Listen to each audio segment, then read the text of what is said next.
NTA International News. Bilateral relations between Nigeria and more Western countries strengthened as federal government's anti-corruption fight gets kudos. Of both countries to support and cooperate. Former Chief of Defense Staff pleads not guilty to charges on financial crimes and money laundering. The former Chief of Defense Staff was alleged to have fraudulently. It could be recalled that illicit trade in rustled livestock blocked in Borno State. Implementation Committee inaugurated. So great to have you join us on the news on NTA International. I am Ifeanyi Okafor. The Federal Executive Council is to hold a valedictory session on Wednesday in honor of the late Minister of State for Labor and Productivity, Mr. James Ocholi. The special advisor to the President on Media and Publicity, Femi Adesina, who announced this while briefing journalists, said President Muhammadu Buhari is deeply touched by the tragedy. State House correspondent Adamu Sambo has details. Sworn in as Minister of State for Labor and Productivity on November 11, 2015, James Ocholi, senior advocate of Nigeria, was before his death an active member of the Federal Executive Council. Presidential advisor on Media and Publicity, Femi Adesina, described the demise of the minister as a national tragedy. It's a pall of grief over the place, and you can feel the soberness and somberness in the atmosphere. Everybody believes that this is a terrible tragedy. Mr. President paid great tribute to the departed as I spoke with him, tracing their relationship from their CPC days to the role he played in the APC merger, all the sacrifices he made and all that. And he just concluded that it's tragedy of monumental proportions. So that shows you the relationship and the confidence he had in him. So he was quite a brilliant man, and he will be missed. So you can be sure that on Wednesday, the council will pay him adequate tribute. Minister of Foreign Affairs Geoffrey Onyema said the late James Ocholi will be greatly missed by members of the Federal Executive Council. This has been a colossal loss, a real catastrophe, because as I said, he's just such a warm and affable human being. You know, he really was very often the heart and the soul of the Federal Executive Council. His intellect was very sharp and his contributions were very sharp. And the government, in the challenges we're facing today, we really needed him there to help in developing the programs of this government. The late Minister of State for Labor and Productivity, James Ocholi, died on Sunday in an auto crash alongside his wife and son on Kaduna-Abuja Road. Adamu Sambo, NTA News. Meanwhile, Secretary to the Government of the Federation, Babachir David Lawal, led a federal government delegation to the National Hospital to officially condole with the family of the Minister of State, Labor and Employment, James Ocholi, who died on Sunday in a motor accident. And the Minister of Labor and Employment, Chris Ngige, has declared this Monday, the 7th of March, a mourning day in the ministry and its parastatals as a mark of respect and honor for the deceased. Emmanuel Anyimiro reports. The sudden death of the Minister of State for Labor and Employment, his wife and son, remains a shock to so many.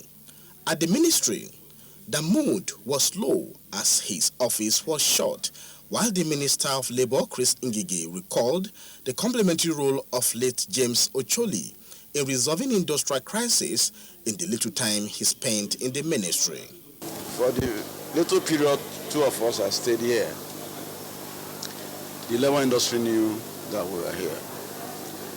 They know also that Ocholi was a big contributor to whatever little success we have achieved now. Although his immediate family did not comment on the sudden death, but early callers at his residence in Kado, Abuja, said he would be greatly missed. The Secretary to the Government of the Federation, Babachir Lawal, who led Mr. President delegation to the hospital where their bodies are deposited, conveyed condolences to the family. It's a sad day indeed for Nigeria. Misread with Nigerians. The President wants us to extend his condolences to Nigerians, the people of Kogi, and the immediate family of James Ocholi. 5 other staff involved in the accident are receiving treatment. In Abuja, Emmanuel Ayemiro, NTA News. And as the government and people of Nigeria continue to mourn the late Minister of Labour and Employment, James Ocholi, Timothy Yusuf takes a look at his life and times. James Enojo Ocholi, Senior Advocate of Nigeria, SAN, was born on 26 November 1960. He hailed from Udanebiomi in the Kina local government area of Kogi State. The late James Ocholi studied law at the University of Jos and was called to the bar in 1986. He started his law practice in Ida and later relocated to Angpa, all in Kogi State from 1987 until he relocated to Abuja in 1998. The deceased was conferred with the rank of Senior Advocate of Nigeria, SAN, in 2007 and stood among distinguished legal luminaries in the hallowed chambers of the apex court in the land. Ocholi contested for Kogi governorship election under the defunct Congress for Progressive Change, CPC, in 2011, and later under the All Progressives Congress, APC, in 2014. He was at one time the Deputy National Legal Advisor interim of the APC. Ocholi was the Kogi State Coordinator of Buhari Osinbajo Presidential Campaign Organization in the last presidential election. He had also served as National Secretary of the Full Gospel Businessmen's Fellowship International in Nigeria. His marriage with his late wife, Blessing Fatima Ocholi, is blessed with 5 children, including his son, who also died in the accident. Late James Ocholi was a notary public of the Federal Republic of Nigeria, the Pro-Chancellor and Chairman of Council of the Salem University, Lokoja, once the Chairman of Disciplinary Committee of Nigeria Bar Association, FCT, Abuja, principal partner of the law firm of Ocholi James and Associates, and until his death, the Minister of State, Labour and Employment. Mr. President is a man that once he has made up his mind on what should be done, and he is satisfied that it's the right thing to do, he will stick to it and get it done. Timothy Yusuf, NTA News. Out to security and other matters, the Minister of Foreign Affairs, Jeffrey Onyema, says Nigeria's resolve to collaborate with a coalition of Islamic states against international terrorism has nothing to do with religion, but purely in the nation's security interest. The minister made the clarification while briefing journalists in the State House, from where Adamu Sambo reports. President Muhammadu Buhari, while exchanging views with King Salman bin Abdulaziz Al Saud of Saudi Arabia in Riyadh, commended the kingdom for the creation of a coalition of Islamic countries to address the menace of international terrorism. He said even if Nigeria is not part of it, the country will support the initiative in line with its commitment to stamp out the Boko Haram insurgency. It is Boko Haram itself that has declared loyalty to ISIL. Now, we believe ISIL gets a lot of its resources from some of the Islamic countries.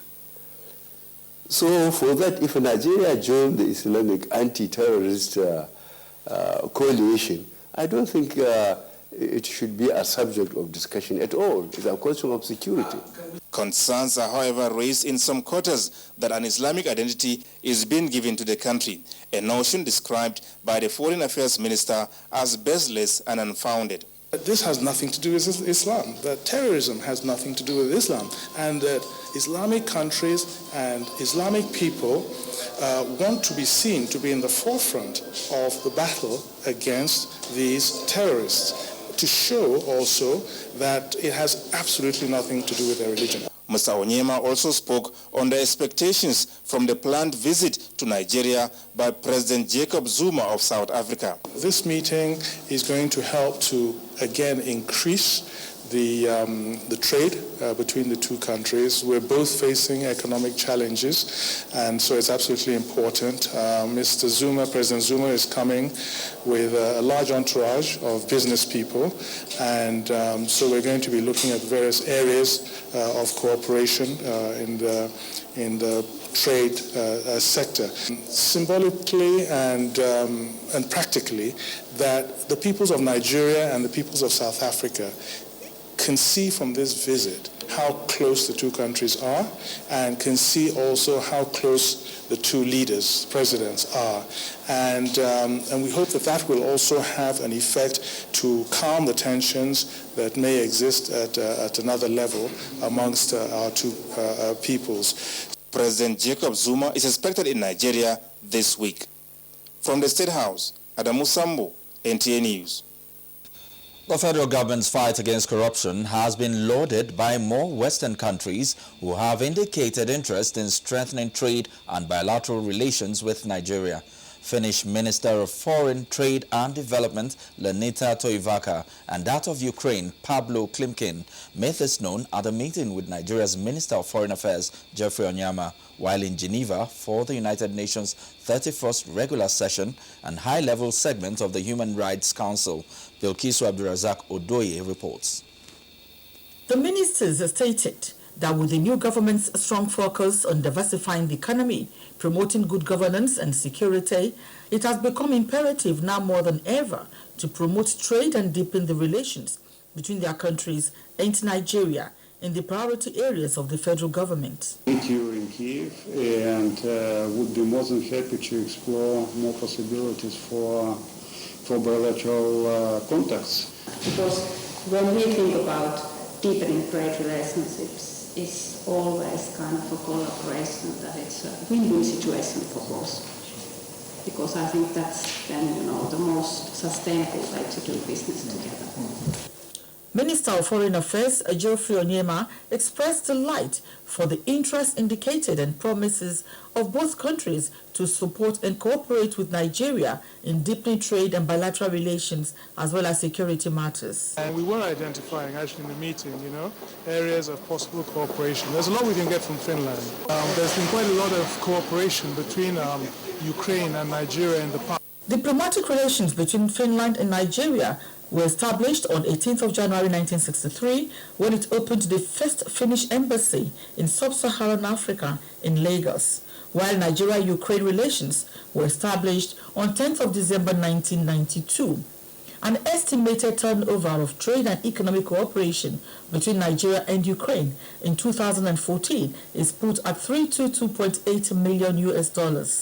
Meanwhile, the Minister of Foreign Affairs and his delegation also met with Mr. Michael Muller, Director General of United Nations Organization, Geneva. Bilkisu Abdurazak Oduoye, NTA News.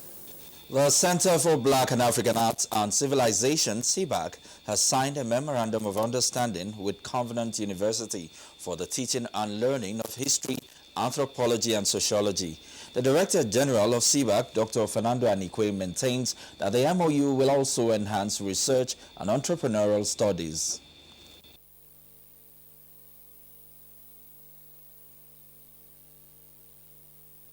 And this is the area we want to collaborate with you so that we can lead the world from our own administrative techniques, from our own traditional etiquettes. Because from our traditional ethics, we find that we can fight culture. We can fight corruption using culture. Vice Chancellor of the University, Professor Charles Ayo, noted that the MOU will be jointly funded for research and development. CBAC has signed similar MOU with a number of universities in Nigeria. Corps Marshal of the Federal Road Safety Corps, Boboye Oyeyemi, has reiterated the use of speed limit device in vehicles as one sure way of reducing road crashes. The Federal Road Safety Corps boss, who said this at a media briefing to commiserate with the federal government and families of late Minister of State for Labor and Employment James Ocholi, who died in an auto crash along Kaduna Expressway with his wife and son, emphasized the importance of training and retraining of convoy drivers on proficiency and conduct on the highway. Olainka Ojo reports. Overspeeding, according to countless books and people, is a major factor that constitutes road crashes and its attendant casualties in Nigeria. But the use of speed limit device in vehicles will create a safer and monitoring environment in Nigeria. Promising that the FRSC will not relent in ensuring safety of lives and property on the road, Boboye Oyeyemi noted that the use of rear seat belts in vehicles will also reduce death rates during accidents. We'll join hands more and work with the Honorable Minister for Power Works and Housing, especially on the issue of road signs, so that all the speed limits, as it stipulates on the various categories of highways, on the expressways, dual carriageways, are properly displayed. Mr. Oyeyemi also called on motorists to be conscious of the expiry date on their tires. Tires are like drugs. They have lifespan. And it's either 3 years or 80,000 kilometers, whichever comes first. On the cause of the accident that claimed the lives of the late Minister of State for Labour and Employment, James Ocholi, his son and wife, the FRSC boss added that full investigation report will be ready in 72 hours. In Abuja, Olainka Ojo, NTA News. Now this is NTA International News reaching you from Abuja, Nigeria's capital. More reports after the break. Nigerians. Suicide bombers are not spirits. They are not ghosts. They are human beings like you and me. They live amongst us. They are your neighbors. They are your friends today, but terrorists tomorrow. So you must know your neighbor now. Security begins with you and me. Know your neighbor. Be vigilant. Be security conscious. Report suspicious persons, objects, and movements to the police and other security agencies. The security of our nation is a duty for you and me. If you see something, say something. Nigeria, unite against terrorism. This message is brought to you by the Federal Ministry of Information and Culture. So great to have you back on the news. Borno State government has inaugurated a committee entrusted with the task of regulating the sale and slaughter of livestock. The move is also part of efforts by the state government to block illicit trading of rustled livestock by Boko Haram members and their accomplices. Maimuna Garba reports that the government has also banned the sale of dry meat and importation of cattle in the state. It could be recalled that some weeks back, the Nigerian army ordered the closure of some markets in Borno, Yobe, and Adamawa states as part of measures to block all supply routes of Boko Haram terrorists in the ongoing counter-insurgency operations. The Maiduguri livestock market and abattoir were among locations affected, leading to their closure, a situation that resulted to scarcity of beef and other livestock products. The Borno State government has also devised a strategy to ensure strict compliance by livestock traders and butchers with the setting up of a committee to further make it impossible for culprits to engage in illegal business with terrorists. Inaugurating the committee, Governor Kashim Shettima, represented by the Secretary to the State Government, Usman Jideshua, said 100 million naira has been released to ensure that cattle traded and slaughtered are sourced legally. He commended the effort of security agents at securing lives and property at the Maiduguri livestock market, which led to the exposure of those who engage in criminal activities at the market. The committee is saddled with restoring sanity and safety in all livestock markets is headed by the Permanent Secretary, Ministry of Animal Resources and Fisheries, Modu Mustafa. In Maiduguri, Maimuna Darba, NTA News. And now to legal matters. Former Chief of Staff, Air Chief Marshal Alex Bade, has been arraigned before an Abuja Federal High Court on a 10-count charge bordering on financial crime and money laundering. He pleaded not guilty to all charges. Judiciary correspondent Femi Okewo reports. That sheet shows that almost all the 10 offenses occurred during his tenure as Chief of Air Staff, sometime around 2013. He was charged along with a corporate body, Iyalikam Nigeria Limited, a company that was said to have links with him. In some of the offenses, the former Chief of Defense Staff was alleged to have fraudulently procured property in Abuja for his son, Alex Bade Jr., using hundreds of millions of naira and dollar of the Nigerian Air Force funds. On his bail application, which was filed before his arraignment, Justice Umbang declined to hear the application because the court would only have the jurisdiction to do so after he has taken his plea. We filed the application for bail before the arraignment. So now the matter has been adjourned to Thursday to allow us to file a fresh bail application. Air Chief Marshal Alex Bade was ordered to remain in prison custody until Thursday the 10th, when his bail application will be heard and argued. In Abuja, Femi Okewo, NTA News. Stakeholders have called for the revival and restoration of Nigerian indigenous languages in order to forestall threats of their extinction and accelerate language integration. They made the call in Abuja during the unveiling of the Symbol TV reality show. Joseph Johnson reports that the initiative, among other things, seeks to minimize the use of foreign languages among Nigerians. It's English. You're talking about Igbo, Hausa, Yoruba. I don't know how to speak that. With a growing rate of Nigerians drifting away from indigenous languages owing to the dominance of English, language disappearance may no longer be a mere strong possibility, but a stark reality. It is against this backdrop that these stakeholders from key sectors of the economy have gathered to chart a way forward towards the revival and restoration of Nigerian indigenous languages and culture through the Symbol TV reality show. Nigerian languages must survive. And if they must survive, what must we do? We must have to take action to make sure that we are reversing the trend. And bringing you the solution to the endangerment and extinction of Nigeria. The initiative was commended by participants who were privy to the prospects of the show.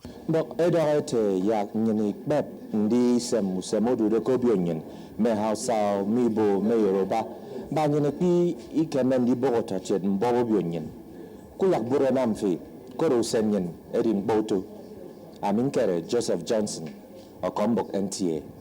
Tripping of dollars bought from the Central Bank of Nigeria's official market will face sanctions when caught. President Muhammadu Buhari said this in an interview on Al Jazeera television. The CBN governor, Mr. Godwin Emefiele, had also recently said the bank is set to penalize such defaulters. Nigeria Customs Service said it generated 1.07 billion naira by 172.6 million naira. He added that the command achieved this feat in its determination to maximize revenue and minimize smuggling. For business around the world, European shares fell on Monday, unable to catch up with Asian equities. Chinese shares, on its part, rose on Monday for a fifth consecutive day as the country's leaders assured that the country's economy will remain on sound footing.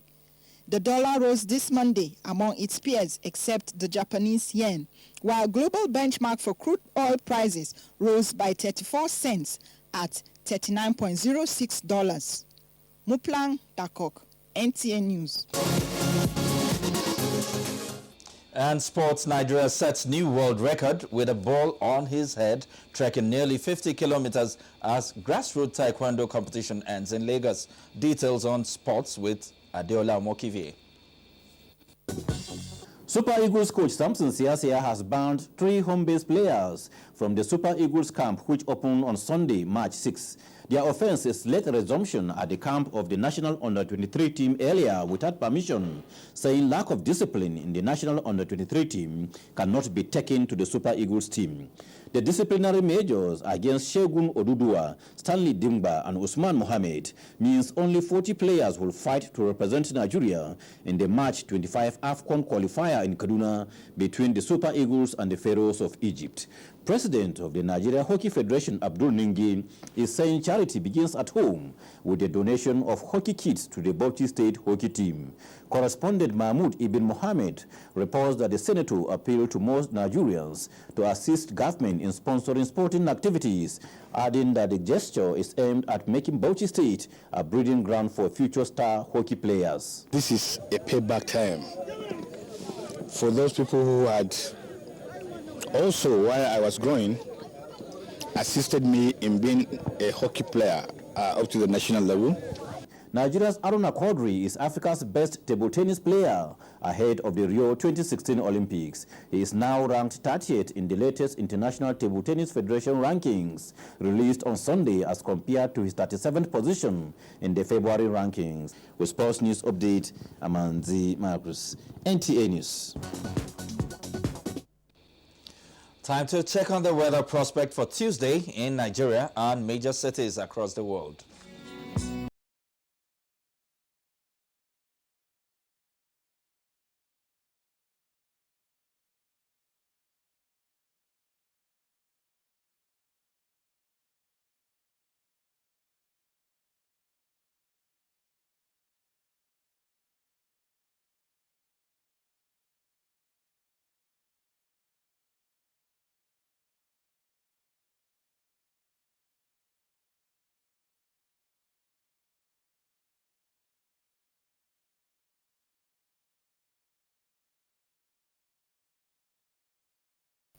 That concludes the news on NTA International. I am Ifeanyi Okafor.